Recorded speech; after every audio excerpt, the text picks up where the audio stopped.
You're about to enter a new dimension where boundaries of life sciences, data, and technology blur, and AI reshapes what's possible. Welcome to the Improzone, powered by Improzo. Wow, this is a big moment for us at Improzo to have our first ever episode of the Improzone. So thank you for stepping into the Improzone. And first guest here is none other than Mr. Inderpreet Kambo, who is our Chief Executive Officer here at Improzone. Thank you for taking the time to chat with us today, Inderpreet. Thank you so much, Jane. It's a pleasure. And I think it's really fitting that we would start the podcast with the start of Improzo. One of the biggest things that I think is so important for people to learn about is where did this company idea come from? Tell me a little more about, the inspiration for how you decided to do this and what made you, make this big leap into starting a whole new company. Sure. So I would, to be honest, this didn't come as like overnight thought, like we need to do something in the ecosystem. This has been brewing for some years, I would say. And we came together, the leadership team came together, having spent many years as leadership across many of the top pharma, top tech providers. And what we were seeing at the customers, the biopharma, that most of the programs, they stopped at slideware, some dashboard, some framework. But what was lacking was a real field execution. The pattern was clear. There's a lot of investments happening on the data, digital, technology, similar themes, but there was very little impact that was happening in the biopharma. And the proverbial question was why? Like, why is that last mile execution missing? So the pattern was quite clear. We need to do something that actually impacts the last mile execution, and that pharma can reap the benefits of it. It's not that pharma never had data or dashboards or report, but there was so much of emphasis on data and reports than on actual impact. And the leadership team at Improzo came together to do something on it, and there could not be a better time with this AI and agentic work and OpenAI and ChatGPT all coming together to say, let's do something which is impactful, scalable, and definitely cost effective for the biopharma. Makes sense, but there's a fair amount of buzz around AI, and there's a lot of companies that are doing something with data and AI. So, what's different about Improzo relative to all the other companies that are already out there? I would answer this question in a few ways. One, we are strategically very focused on two aspects in biopharma. There's commercial and medical. You can start from all the way from discovery all to execution to commercial, post-launch, LOE. But we decided the impact that we can see, and especially the POCs that are happening, are more abundant on the commercial and medical side. Secondly, our execution was on the last mile. We are very much focused strategically on turning the AI and the analytics in these fields. What we saw in biopharma is they do have thoughts, they do have playbooks, but the last mile execution, as I just spoke, was missing, including even commercial. Commercial, I would say, still further than some of the other business units in the biopharma. But they still, that execution was missing. So we came together to create ISO, our framework accelerator driven platform, which is modular, is built on the swappable layers, and is trained on pharma specific data sets. There's no re-platforming. We are meeting the pharma where it is required, whether it's on a tech system, whether it's Databricks, whether it's Snowflake, on the CRM system, whether it's Viva, whether it's Salesforce, on the reporting side, whether it's Power BI, Tableau. We are not creating one SaaS black box, you take it, you leave it. We are meeting where the pharma needs this execution layer. And from business model, one of the clear differentiation which teams and firms on the tech side will appreciate, that the absence of this SaaS black box model removes the onus from us on creating and growing the revenue. The existing vendors, which are some of them are like we have been part of those that ecosystem, it is so hard not to grow the existing large book of business. And when the pharma, on the other hand, is asking for scalable solutions which could be deployed in their ecosystem, it's almost oxymoron, for lack of a better word. Like it's so difficult not to say we will not deploy what we have been doing for many decades now. We will stop that work, and now we will start doing deployable using your existing investment infrastructure. We will not redo the ETL process. Unfortunately, that's not how pharma works. That's not how any of the ecosystem works. If there has been existing investments that have been made and the infrastructure has already been somewhat established, we need to leverage those platforms. And that's what all came together. Let's use the existing investments and the infrastructure that pharma has, built upon that, and give them the solutions that they need, including the agentic solutions that they need within that ecosystem. How can we expedite that process? How can we create that ROI, that outcome, which could be deployed for the pharma in a very meaningful and cost-effective way? Makes sense. And I think there's a lot of appetite for something that isn't so, the modular component is really appealing, right? Compared to something that's just sort of a monolithic black box that you can't make sense of. You can't parse apart what you need and what you don't need, and you're paying for things you're not using. I mean, that's all kinds of frustration. So, the technology itself, though, under the hood, still has to be something that you're thinking through, right? So, as you're building these modular tools to solve these problems, what are some of the specific AI tools or, data strategies that you're using to tackle the problems you're seeing in the customers? Great question, Jane. When we have been speaking, but initially in this whole pre-launch phase of this company, we spoke to a lot of chief information officer, the CTOs, the business, the brand, and there's a lot of buzz about agent. There's a lot of buzz about we should do everything through an agent, but you don't need everything to be done by an agent. There's a lot of human in the loop. However, there are specific common trends that all the biopharma, both biotech and large pharma, and obviously there are differences in what the business priorities are between an emerging biopharma and an established pharma with multiple brands, sometimes 30, 40 brands. But if you look at the core analytics and the agentic work, then they need tailored solutions. Pharma is so boxed and so complex, whether it's from data, whether it's regulatory, whether it's compliance. You need to have very tailored and canonical models for the specific use cases. I'll give you some example.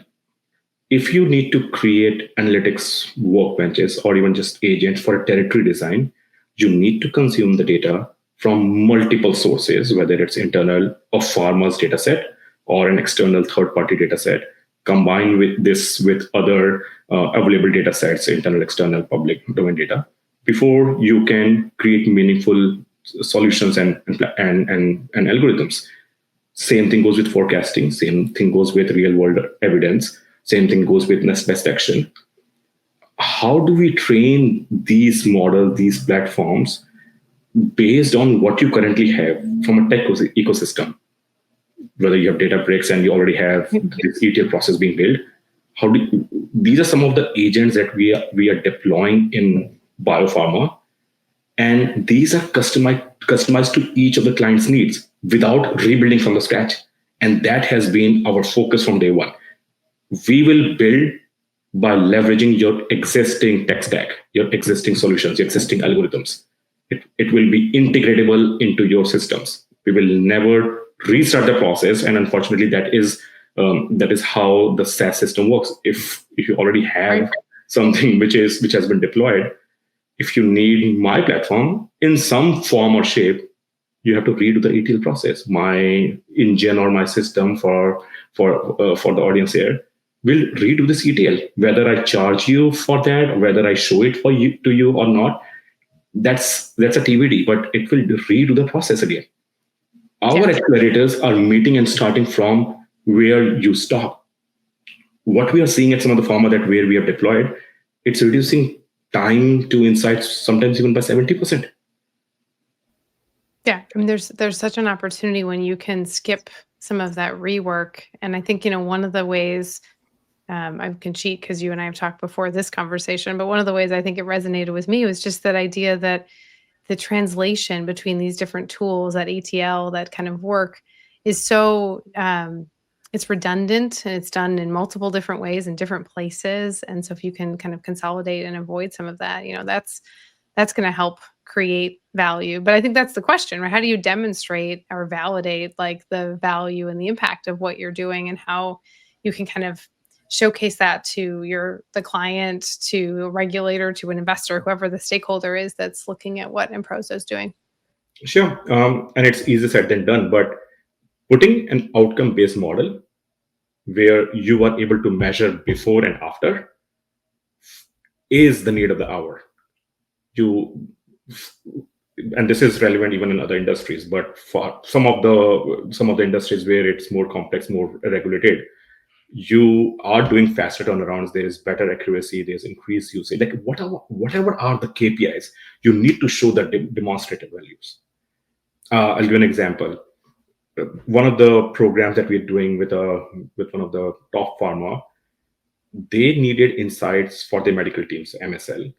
And what we found, the MSLs are putting all this information in unstructured notes into their quote unquote CRM system. It's a ingrown system or a homegrown solution.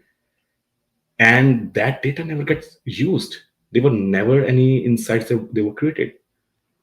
So using our module, our MSL module, we were able to first capture the data in a structured way.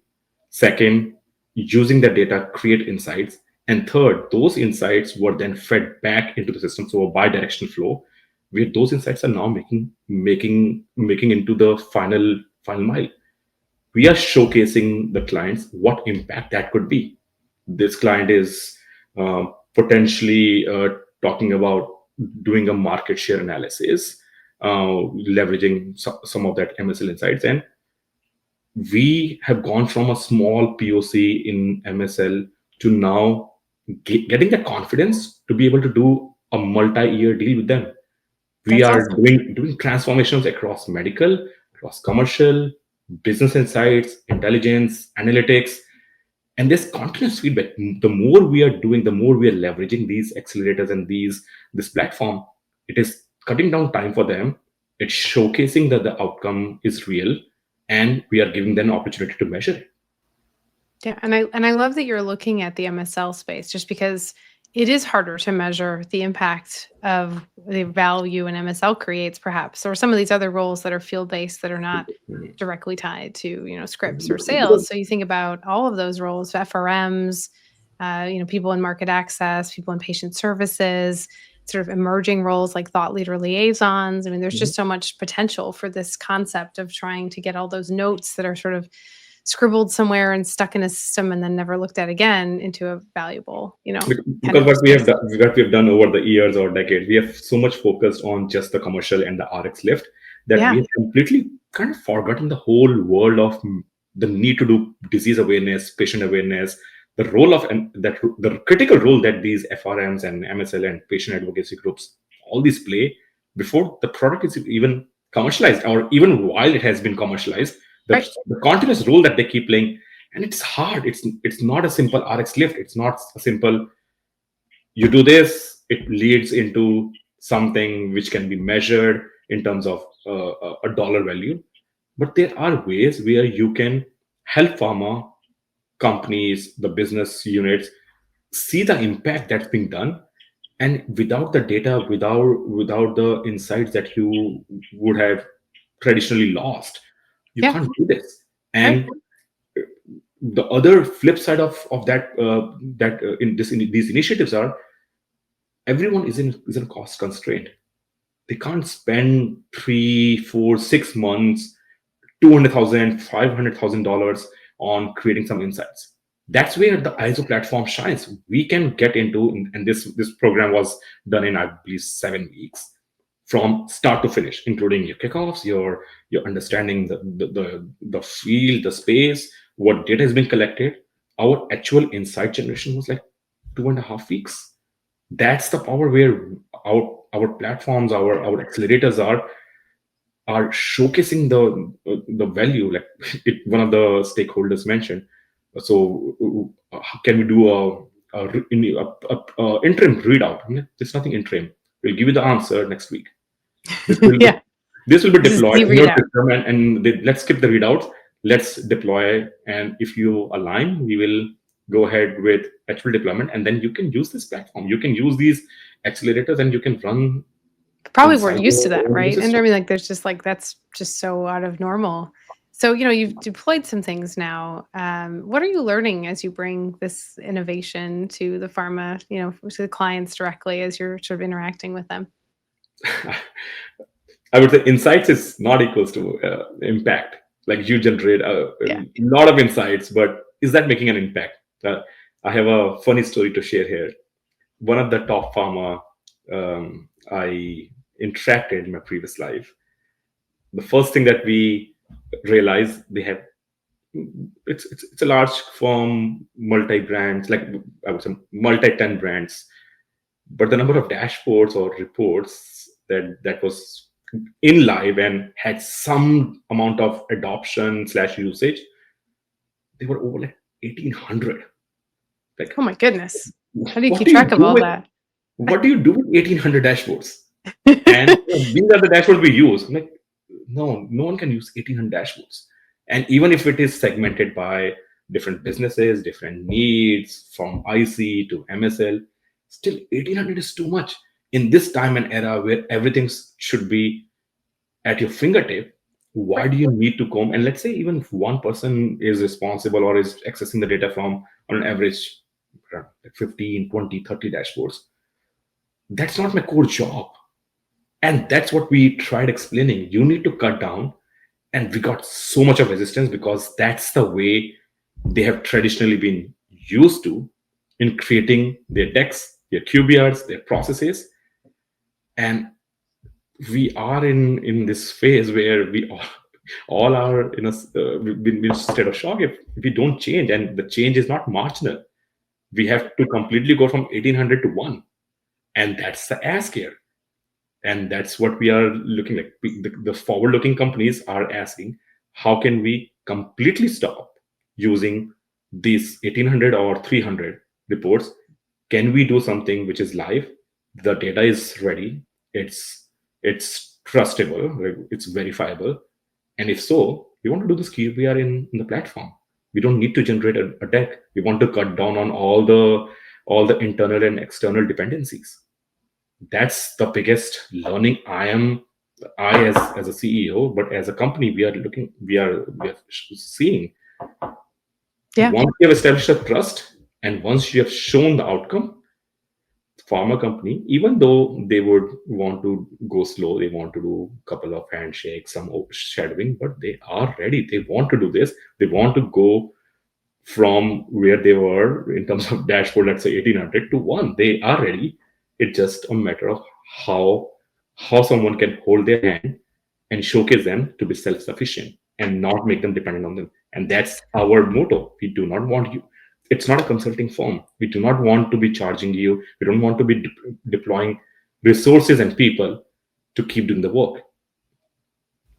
Right. Well, I think, it is a challenge to work with these very large companies with so many stakeholders, so many different agendas and goals and just, conflicts and things like that. So, how have you found um, navigating these larger companies as a kind of as a startup company now? Because you've come from a much larger organization to a smaller one, as have I. So I think, when you think about just the way we get involved and the way we help with that monumental change you're talking about, what are the tips and tricks you've seen so far?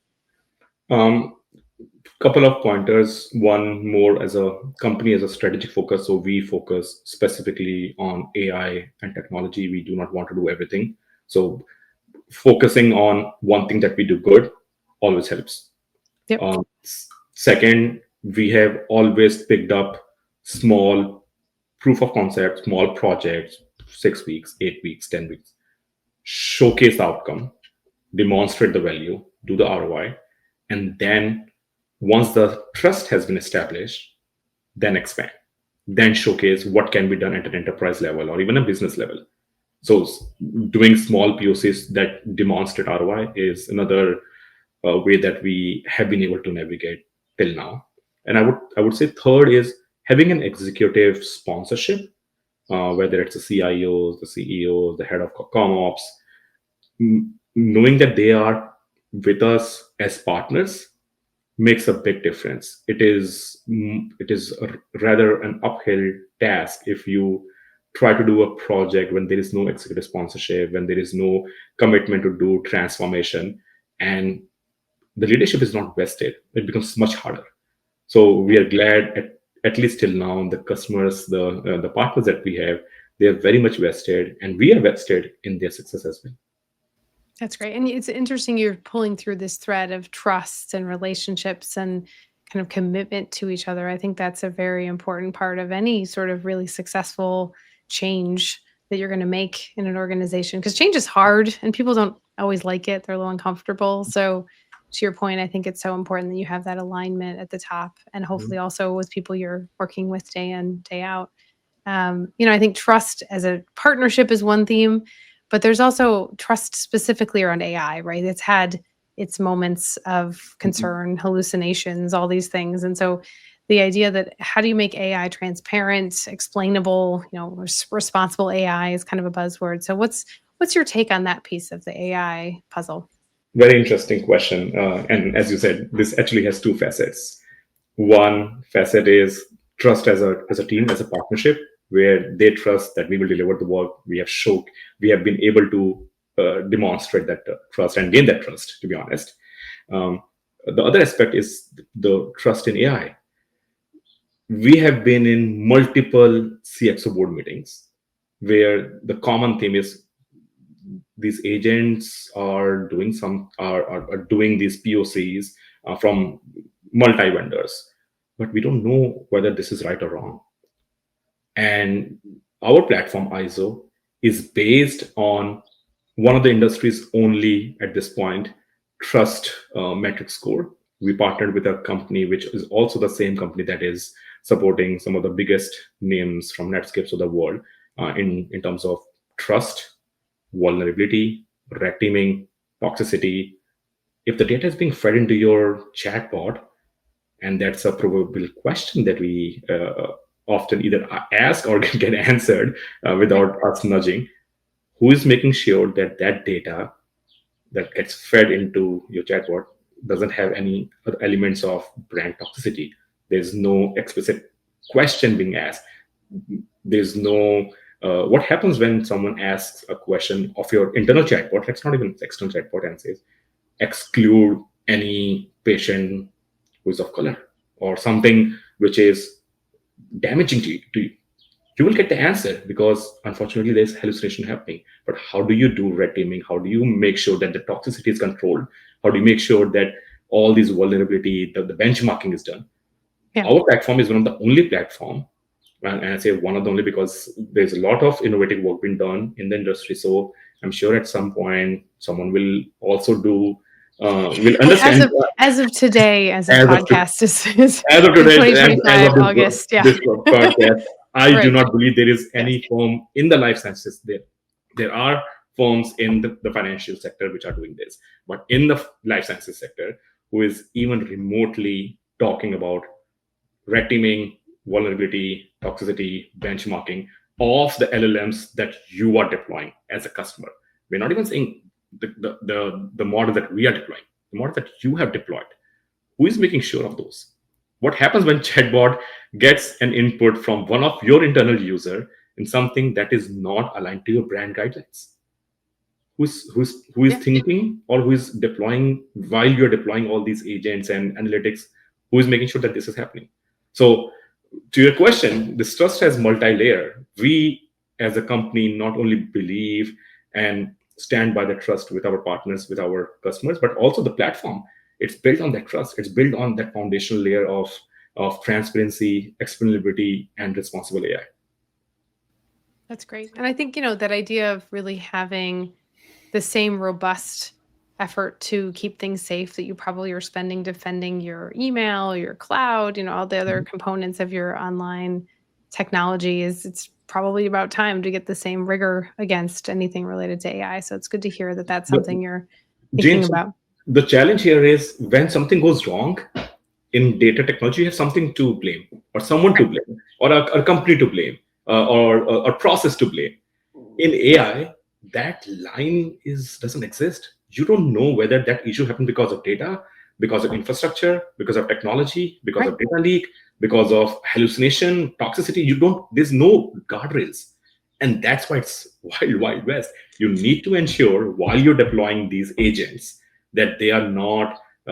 It's funny, one of the CIOs we spoke, they mentioned that these agents look like I'm in a market, they all are shopping around, doing their own stuff, but who is managing this chaos? They all are running on their own. Yeah, just the notion of what an agent can do without oversight now is very different from code or kind of more explicit direction, rules-based, things like that. So it's definitely and that's very where different. and that's exactly where this whole layer of orchestration come into play, where who's orchestrating these agents? And while you're orchestrating these agents right through the languages of the world or whatever, but who is orchestrating it, and orchestrating in a way where agents are being run in a specific guardrail where they are not doing something which they are not meant to do. They're not misaligned to the brand and ethos, the basic foundation of my corporate strategy, my brand strategy. And that's a million, if not a multi-million dollar question at this point. Well, I think right now it's kind of this AI makes mistakes, use with caution sort of message, which is better than nothing, but it's still not really addressing the core so problem. I actually take this with an abundance of caution. Yeah. You can't, if you ask a question which is damaging to your reputation and there's patient data involved, you can't get away with, we said, use AI with caution. Right. It's not going to fly. The onus is on you as a company to make sure that nothing has been created and then institutionalized within your firm that can lead to such massive reputational damage and then implementation issues. Totally. So I think, that's the risk, but how do you know if it's working? Like, what signals are you looking for in these platform areas where you've done some deployment? Like what makes you feel like you're delivering value, that things are working? As I said, one of the easy signal or clear signal, that's the right word, for a startup is when customers ask for more. Yep. That's a clear. Repeat purchase is a pretty classic definition. Yes. pretty much the definition that it's working. The feedback that we get, the referenceability from not just the people on the ground, but to the most senior leadership, including some of the CXOs. And I'll say this on record: they're happy to provide referenceability to what we have done, what we have deployed, and how this has changed. One of the CIOs of a large pharma where we are working mentioned, if we had started working with them a few years back, the trajectory of the tech ecosystem that they have would have been completely different, in a good way. I hope it's a good way, but yeah, I think that's a really good sign in general that you've got that referenceability. That's one thing to be satisfied, it's another to be willing to tell someone else and that. The decisions are happening from, I would say, weeks and months to now days. That speed thing it's almost jarring for some companies since they've been so used to being so slow. Like this example I gave about MSL, the client asked for, or one of the key stakeholders asked for an interim readout, and there's no readouts here. We will deploy this next week, which obviously not in the production environment. You will have a complete autonomy to check it, test it, break it, see what works, how the insights are helpful, if not helpful. But it's a turnaround of a few weeks. There's no So exciting. next month we'll do an interim readout, we'll get the feedback. Another 2 months we'll come back, we'll present a deck, and then 2 months later we'll do a go live. We'll do a 3 month hypercare, and then 6 months of operations. Gone are those days. We are deploying live in your ecosystems in 6 weeks. That's amazing. And I think, once people get used to it, they're going to like it. But for now, it's a little bit jarring for sure. Mhm. So I'm going to ask you to break out your crystal ball. I'm sure you have one. And just think about, for just the longer term, right? I know it's hard to guess, but say 5 years from now, where do you think the pharma industry will be? You were talking about the CIO who wished you'd come in a couple years ago. So, what do you want Improzo to be kind of known for or known as in 5 years' time? A new category in pharma, a category which defied all the odds. It does not fit into the consulting environment. We want to be that execution layer for pharma where they are deploying, whether it's agents, whether it's digital transformation, creating the value, creating the final modules that they need, whether it's forecasting, market access. It would be serving all and every needs within commercial and medical. We do have a lot of ask and demand in R&D.